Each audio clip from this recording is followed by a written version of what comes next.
Hello everyone. True IAS and PCS में आप सभी का स्वागत है। दोस्तों, इस लेक्चर में हम लोग बात करेंगे। एक अलग ही टॉपिक है हमारे सामने। इन्फ्लेशन के अलग अलग कुछ प्रकार दे रखे हैं और ये बॉक्स काफ़ी इंपॉर्टेंट है। आपके प्रीलिम्स ओरिएंटेड क्वेश्चन यहाँ से बन सकते हैं, तो इसको चलो देखते हैं। टाइप्स ऑफ इन्फ्लेशन की कैटेगरी में ही आप इसको डाल सकते हो। सबसे पहला, जैसा कि मैंने आपको बताया था कि मैं इसके बारे में आपको बात बताऊंगा कि ये हेडलाइन इन्फ्लेशन क्या है। सीपीआई कंबाइंड के कंटेक्स्ट में दोस्तों हम लोगों ने इसको देखा था कि हेडलाइन इन्फ्लेशन क्या है। ठीक है, हेडलाइन इन्फ्लेशन जो है हमने बात करी थी कि it is based on CPI combined. तो अब बात करते हैं कि एक्चुअली होता क्या है हेडलाइन इन्फ्लेशन और इससे एसोसिएटेड जो अदर इन्फ्लेशन है वो क्या है।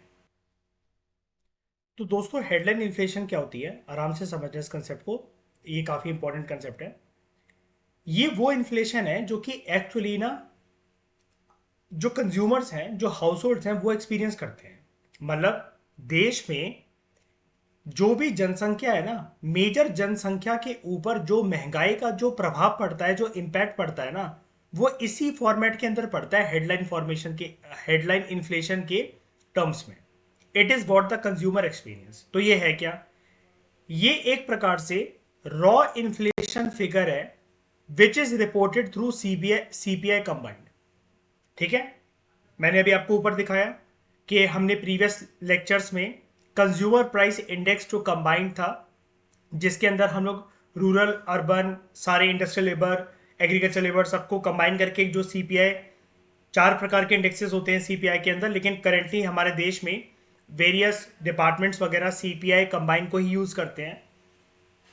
तो it is a raw inflation figure. Headline inflation एक रॉ इन्फ्लेशन फिगर होती है, मतलब ऊपर ऊपर से एक मोटा मोटी एक अंदाजा दे देता है आपको फिगर का, इन्फ्लेशन का, कि महंगाई कितनी है, which is reported through CPI combined. तो सीपीआई कंबाइंड का जब डेटा निकलता है तो उसके साथ हमें जो सीपीआई कंबाइंड में जो भी गुड्स एंड सर्विसेज जो है उसका जो बास्केट और कैटेगरी बनाई जाती है, तो वो इस महंगाई को देखते हुए बनाई जाती है, जिसको हेडलाइन इन्फ्लेशन कहा जाता है। यहां पर वॉलेटाइल और non volatile categories of items दोनों को इंक्लूड करा जाता है। अब ये वॉलेटाइल और non volatile categories of items क्या होते हैं, कोई मुझे बता सकता है जरा? वॉलेटाइल क्या होते हैं, मतलब क्या मैं ऐसा कह सकता हूँ वॉलेटाइल आइटम्स वो हैं जिनके प्राइजेस जो है, हो सकता है वो एक ही हफ्ते के अंदर बहुत ज्यादा फ्लक्चुएट हो जाए, एक ही दिन के अंदर बहुत ज्यादा फ्लक्चुएट हो जाए, काफी महीनों तक सेम प्राइसेस चल रहे हो फिर एकदम से बहुत बढ़ जाए, ऐसे आइटम्स। जैसे इस साल अगर आपके घर में अगर थैली वाला दूध आता है, तो अमूल और मदर डेयरी के जो दूध हैं, जो इनके प्राइजेस हैं, पिछले 3 से 4 महीने में लगभग 8 से 9 रुपए बढ़ चुके हैं। और non volatile categories of item जो कि जनरली सेम रहेंगे। तो हेडलाइन इन्फ्लेशन को हम लोग कोर इन्फ्लेशन के साथ अलग करके देखते हैं, और उसके लिए हमें कोर इन्फ्लेशन समझनी पड़ेगी। लेकिन कोर इन्फ्लेशन को अभी यहां पर हटा दो, वो कह रहा है कि ये इसको ज्यादा बेटर तरीके से हम लोग तब समझ सकते हैं अगर हम कोर इन्फ्लेशन को भी पढ़ें। अभी हम पढ़ते हैं उसके बारे में, लेकिन एक बारी कोर इन्फ्लेशन के कंसेप्ट को हटाओ अपने दिमाग से। इसके अंदर पहले मुझे ये बताओ, वॉलेटाइल और non volatile categories of item समझ में आया क्या होते हैं ये? यहां पर वॉलेटाइल और नॉन वॉलेटाइल बात हो रही है प्राइजेस की टर्म्स में, ऑब्वियस ही बात है। बताओ, समझ में आई ये वाली चीज? ये दोनों कैटेगरीज ऑफ आइटम्स को इंक्लूड करता है। दूसरी बात करते हैं कोर इन्फ्लेशन के बारे में। हेडलाइन और कोर इन्फ्लेशन के बारे में आप अक्सर अखबारों वगैरह में सुनते रहोगे, और फिर जब आप इकोनॉमिक सर्वे और बजट वगैरह में जब स्पीचेस में president, union finance minister, chief economic adviser, इन सब की स्पीचेस में जब फिर इस तरह के टर्म्स यूज होंगे ना, तो आप कंफ्यूज नहीं होंगे। ठीक है, ये अच्छी बात है कि एक बॉक्स में, छोटे से प्यारे से बॉक्स में बनाकर आपको ये सारी टर्म्स समझा दी गई हैं, और उतनी समझाई गई हैं जितनी जरूरत है हमें, क्योंकि इकोनॉमिक्स ऑप्शन नहीं लेना, या ना ही ज्ञानी बनना है। कोर इन्फ्लेशन, ये जो इन्फ्लेशन है दूसरी वाली, ध्यान से समझना है इसको डिफरेंशिएट करने के लिए हेडलाइन इन्फ्लेशन से। कोर इन्फ्लेशन को मेजर करा जाता है पॉलिसी मेकर्स के द्वारा इन्फ्लेशन डेटा को एनालाइज करने के लिए। यहां तक तो बात सेम है, हर इन्फ्लेशन को ऑब्वियसली बात है इसी पर्पज से करा जाएगा और पॉलिसी मेकर्स के द्वारा ही करा जाएगा। मैं दे दूंगा, आप में से कोई दे देगा, तो वो डेटा तो मान्य होगा नहीं। यहां तक तो बात सेम है, ये फालतू की नौटंकी हटाओ, मेन टारगेट पे बात करते हैं। हेडलाइन इन्फ्लेशन के अंदर वॉलेटाइल और non volatile categories of item दोनों को इंक्लूड करा जाता था, लेकिन कोर इन्फ्लेशन के अंदर हम लोग जो ज्यादा वॉलेटाइल कैटेगरीज ऑफ आइटम्स होते हैं ना, और जैसे मैंने यहां पर मदर डेयरी और अमूल का आपको रियल एग्जांपल दिया है, जो कि रियल मतलब ये सिचुएशन रियल में हुई है कि प्राइजेस इनके बढ़े हैं पिछले 3 से 4 महीने के अंदर। तो बहुत ज्यादा वॉलेटाइल कैटेगरीज ऑफ जो फूड आइटम्स होते हैं ना, इसको कोर इन्फ्लेशन कैलकुलेट करते वक्त ऐसे आइटम्स को एक्सक्लूड कर दिया जाता है। और जो एनर्जी प्रोडक्ट्स हैं लाइक फ्यूल एंड पावर,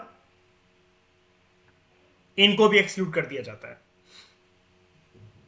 इनके भी तो जो प्राइजेस होते हैं fuel products and power products, वो भी तो बदलते हैं, वो भी तो वॉलेटाइल होते हैं। पेट्रोल को कोई ये बोल सकता है क्या कि 1 साल के अंदर अंदर वो किस रेंज में रहेगा? बताओ। डीजल को कोई बोल सकता है ऐसा? बिजली के रेटों को कोई ऐसा बोल सकता है? ईशा, आप यूपी में रहते हो, हिंदुस्तान में सबसे महंगी बिजली यूपी में ही है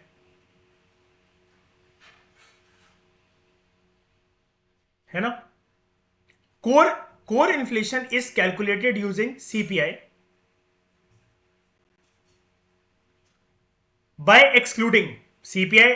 मतलब कोर इन्फ्लेशन को भी कैलकुलेट सीपीआई यूज करके ही करा जाता है, कंज्यूमर प्राइस इंडेक्स को ही यूज करके करा जाता है। बस उसमें से क्या करते हैं हम लोग, कंज्यूमर प्राइस इंडेक्स में से फूड आइटम्स को एक्सक्लूड करते हैं, लेकिन सारे फूड आइटम्स नहीं। जो बहुत ज्यादा वॉलेटाइल कैटेगरीज के फूड आइटम्स होते हैं, एक तो इसको एक्सक्लूड करते हैं, दूसरा फ्यूल प्रोडक्ट्स को एक्सक्लूड करते हैं, तीसरा पावर प्रोडक्ट्स को एक्सक्लूड करते हैं। by excluding the above mentioned A4 set मतलब above mentioned categories of commodities, ताकि प्राइजेस में हद से ज्यादा वॉलेटिलिटी की वजह से अगर टेम्पररी या शॉर्ट टर्म शॉक आ रहा है इकोनॉमी के अंदर, लोगों के बजट के अंदर, कंज्यूमर्स की पॉकेट के ऊपर, इन सारे टेम्पररी और शॉर्ट टर्म शॉक्स को रिमूव करा जा सके, इनके इंपैक्ट को। क्या पेट्रोल के प्राइसेस का 20 दिन भी बढ़ना बहुत सारे लोगों पे प्रभाव डालता है कि नहीं डालता है? ट्रांसपोर्टेशन सेक्टर या इन सब पे बताओ। एक ऑफिस जाने वाले वर्क पर, एक लोअर मिडिल क्लास आदमी पर डालता है प्रभाव कि नहीं डालता? अगर पेट्रोल के दाम अगर 10 से 12 रुपए बढ़ जाए तो कुछ फर्क पड़ता है उससे कि नहीं पड़ता है? दूध अगर 5 रुपए महंगा होता चला जाए हर एक महीने, इससे हर एक घर में, जिसके घर में सिर्फ आधा लीटर दूध भी आता हो जिससे चाय बनती हो, तो आप समझ सकते हो उसकी कंडीशन कैसी होगी। क्या उसको प्रभाव पड़ता है कि नहीं पड़ता है? पड़ता है ना? लेकिन हम यहां पर अब हम यहां पर क्या करते हैं, अब ऐसे अगर इन्फ्लेशन को देखने लगे हम लोग इन सारे आइटम्स को क्या कहते हैं इंक्लूड करके, तो हमें इन्फ्लेशन फिर तो ऐसी दिखाई देगी। तो ये तो बहुत ज्यादा महंगाई है इस देश के अंदर, लोग तो दूध भी अफोर्ड नहीं कर पा रहे हैं, चाय भी अफोर्ड नहीं कर पा रहे हैं, वो बाइक भी अफोर्ड नहीं कर सकते पेट्रोल की वजह से। लेकिन ये रियल पिक्चर नहीं होगी फिर, क्योंकि हो सकता है उसका इंपैक्ट चला जाए, लेकिन इन्फ्लेशन के डेटा के अंदर वो रिकॉर्ड हो जाए फिर कि इस देश में तो बहुत कुछ महंगा है। तो कोर इन्फ्लेशन के अंदर हम ये देखते हैं कि कोर ठोस चीज क्या है जो लंबे समय तक टिकी रहती है, annually, quarterly, half yearly, yearly. तो जो बहुत ज्यादा जिनकी प्राइसेस फ्लक्चुएट करते हैं ना, कि वो ऐसे गए एकदम से प्राइसेस, फिर नीचे आ गए, फिर साइडवेज घूम रहे हैं, फिर नीचे गिर गए, फिर एकदम से ऊपर उठ गए, ऐसे categories of items, power products, fuel products, इसको हम लोग एक्सक्लूड कर देते हैं कोर इन्फ्लेशन की कैलकुलेशन करते वक्त। लेकिन हेडलाइन इन्फ्लेशन के अंदर ऐसा कोई भी आइटम एक्सक्लूड नहीं होता। बस ये डिफरेंस है। तो उसने आपको बोला था ना कि it can be best understood जब हम इसको कोर इन्फ्लेशन से कॉन्ट्रास्ट करके देखें, तो यही है। यहां पर बहुत ज्यादा जो वॉलेटाइल आइटम्स हैं वो एक्सक्लूड कर दिए जाते हैं, food items, fuel and power products, जबकि हेडलाइन इन्फ्लेशन के अंदर ऐसे कोई भी एक्सक्लूडेड कैटेगरी नहीं है। ये वाली बात समझ में आई? तीसरा है refined core inflation. As per the survey इसको कंस्ट्रक्ट करा गया है। यहां पर कैसे ये रिफाइंड कोर इन्फ्लेशन कैसे बनता है, मतलब इसी सेकंड एस्पेक्ट को थोड़ा सा रिफाइन करा जाता है। कैसे? जो मेन फ्यूल आइटम्स है ना, लाइक गाड़ियों के लिए पेट्रोल, यहां पर सिर्फ फ्यूल आइटम्स की बात हो रही, no food items, no power items, fuel products, fuel items, petrol गाड़ियों के लिए, डीजल गाड़ियों के लिए, ल्यूब्रिकेंट्स और दूसरे फ्यूल सीएनजी, एलएनजी या कोई भी ऐसी चीजें जो यूज होती हैं व्हीकल्स में, in addition to foods and beverages and fuel and light from the headline core inflation. यहां पर हम लोग इसको कैसे निकालते हैं, हम लोग मेन फ्यूल आइटम्स को, फूड्स एंड बेवरेजेस को, फ्यूल एंड लाइट को हेडलाइन और कोर इन्फ्लेशन से, हेडलाइन एंड कोर इन्फ्लेशन से एक्सक्लूड कर देते हैं। बेसिकली हेडलाइन तो आप भूल ही जाओ, कोर इन्फ्लेशन से एक्सक्लूड कर देते हैं इन सारे आइटम्स को। याद रखना, मैं फिर से बता देता हूं, फ्यूल, फूड्स एंड बेवरेजेस एक कैटेगरी, लाइट एंड फ्यूल या फ्यूल एंड लाइट, कुछ भी कह लो।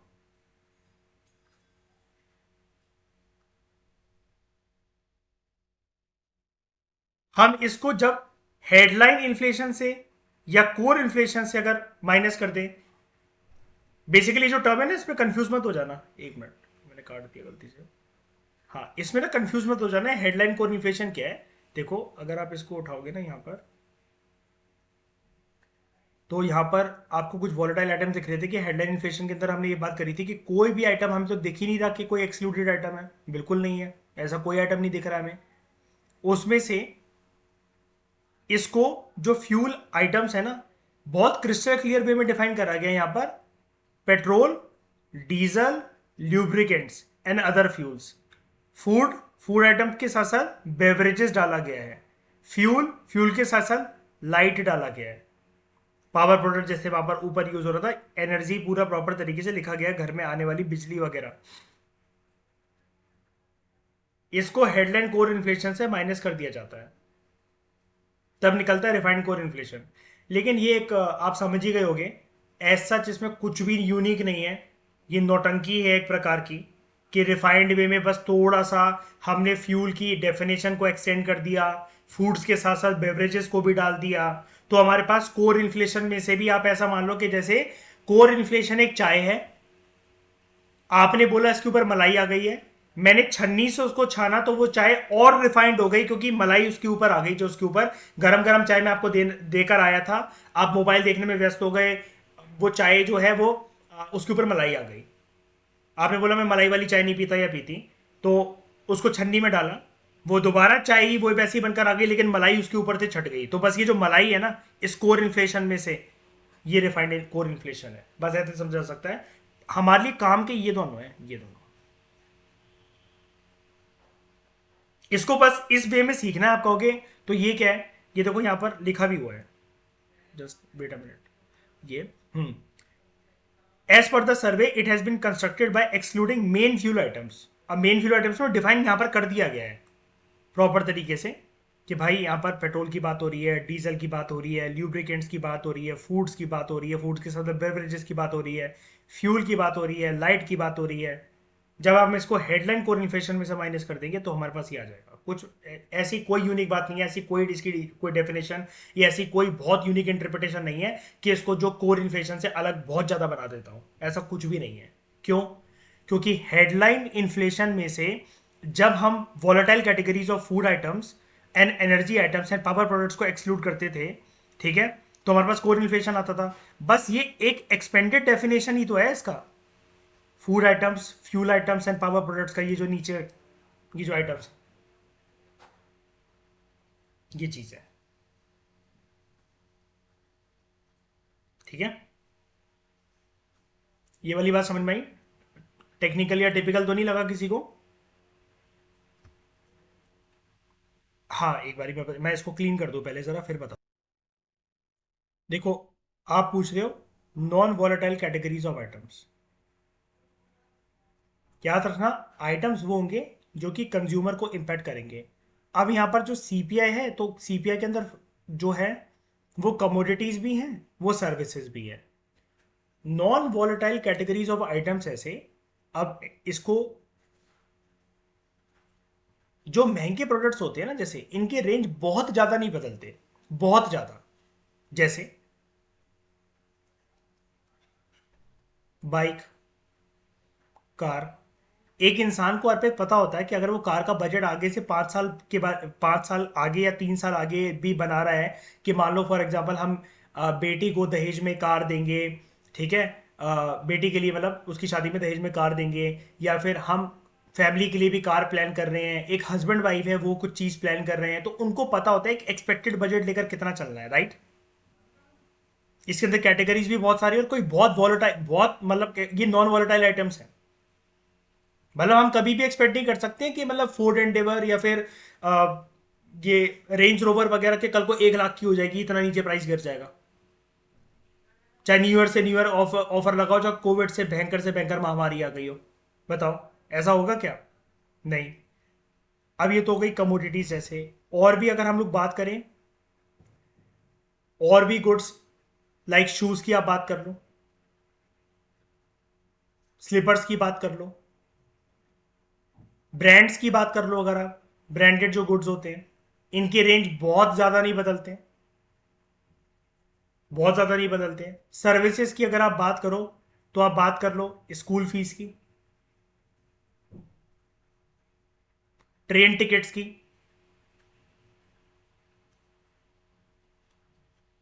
ट्रेन टिकट्स का भी सुना है कि हर महीने उसके रेट चेंज हो रहे हैं।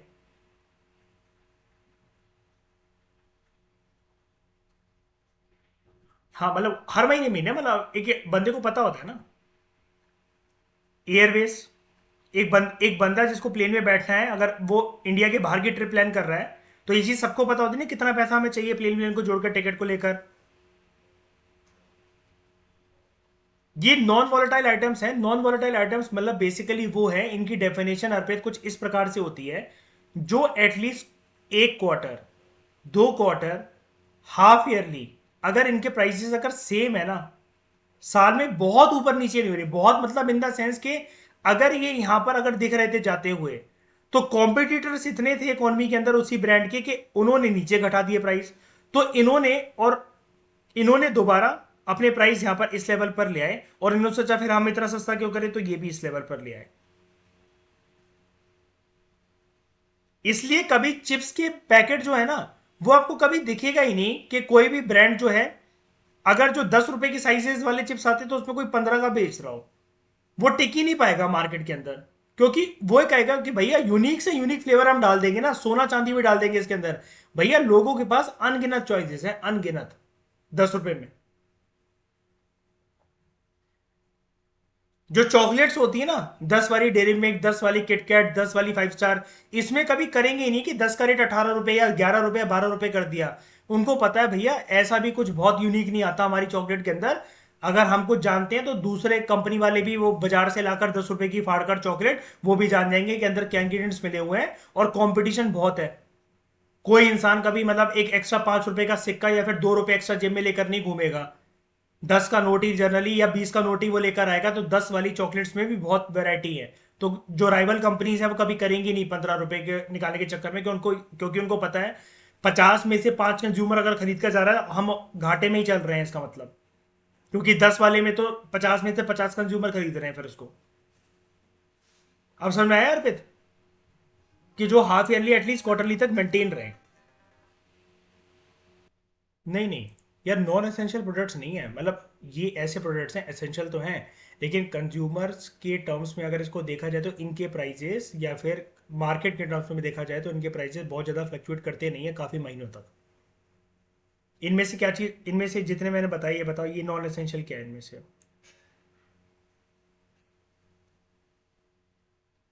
नहीं नहीं, नॉन एसेंशियल क्यों यार?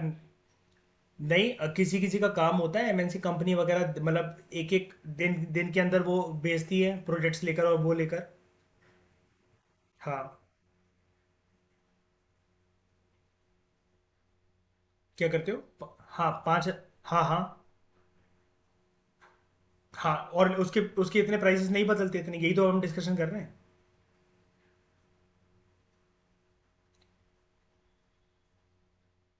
नहीं नहीं, वो चीज़ ठीक है, वो चीज़ ठीक है, लेकिन यहाँ पर ना फिर क्या होता है कि हेडलाइन इन्फ्लेशन या कोई भी जैसे है, ये जो कैटेगरीज है नॉन वॉलेटाइल और वॉलेटाइल, इनके प्राइसेस जो है जनरली कंज्यूमर को पता होता है। मैंने क्या बोला, एक फिक्स चीज़ का कभी कोई इकोनॉमी में कभी कुछ होता ही नहीं है फिक्स चीज़ का। एक रेंज में बाय होना चाहिए, ऐसे जाए तो ऐसे आए, ऐसे जाए तो ऐसे आए, इस रेंज को तोड़ के ना निकल जाए, इस रेंज को तोड़ के नीचे ना आ जाए, ऐसे आइटम्स को नहीं देखा जाता। और ये चीज ना पहली बात तो है, कंज्यूमर के लिहाज से वैसे बोलने बोलने को तो है यार, ये डेटा ना थोड़ा सा बचाने वाली बात है कि इकोनॉमी की बदनामी ना हो, कि अगर वहां पर कोई देखेगा कि बाहर का अगर डेटा आएगा कि भैया खाने पीनों की चीजों में इतनी ज्यादा वॉलिटिलिटी है, तो क्या ही इन्वेस्ट करना है इस इकोनॉमी के अंदर, हमारी कंपनी तो उठ भी सकती है और डूब भी सकती है। ये चीज है। इतने ज्यादा साल मतलब इतने सारे साल मतलब आगे निकल गए, लेकिन मैकडी या ये या जो मैकडोनल्ड है या कुछ भी है, अब वो इस एक रेंज से ज्यादा अपने प्राइजेस इसलिए नहीं रख पाते मैक आलू टिक्की वगैरह इन सब प्रोडक्ट्स के लिए, बिकॉज उनको पता है कि लोकल मार्केट्स के अंदर और राइवल कंपनी से तो बर्गर किंग वगैरह इतनी खुल गई है, लोगों के पास बहुत ऑप्शन है, और हमको ये ऐसा कोई मतलब जन्नत से बना हुआ बर्गर नहीं आ रहा कि हम उसको अगर मतलब क्या कहते हैं 500 में या फिर 1000 रुपए में बेचेंगे तो वो आएगा, तो उनको ये लगता है कि यार 50-60 रुपए का रेट करके ज्यादा कंज्यूमर से अट्रैक्ट कर लो। 500 में महीने में पता चला 4-5 लोग खाने आ रहे हैं तो हम घाटे में ही जाएंगे। समझ गए? ये चीज होती है। हाँ।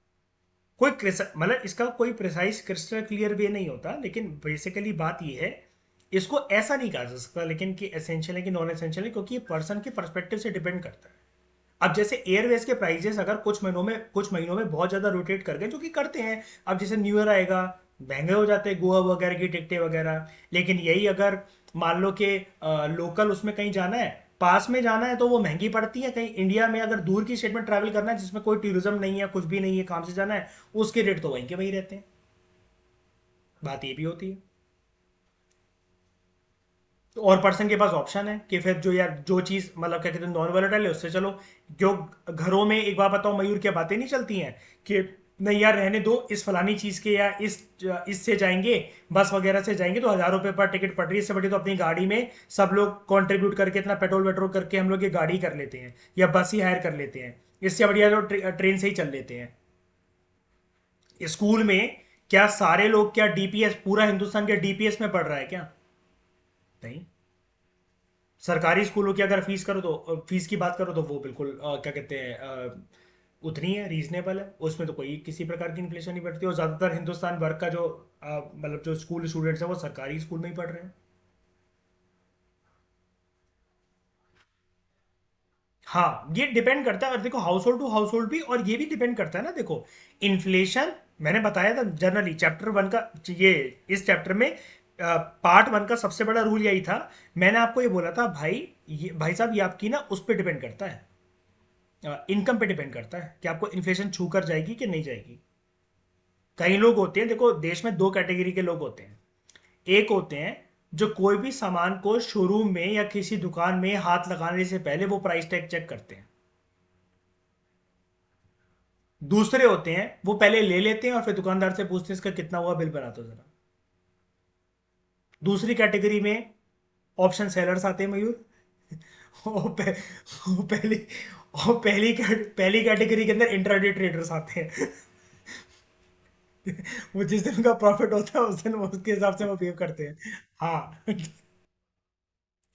तो दोस्तों ये टाइप्स ऑफ इन्फ्लेशन को हम लोग यहीं वाइंड अप करते हैं और अगले लेक्चर में बात करते हैं फ्रेश टॉपिक के बारे में। Thank you very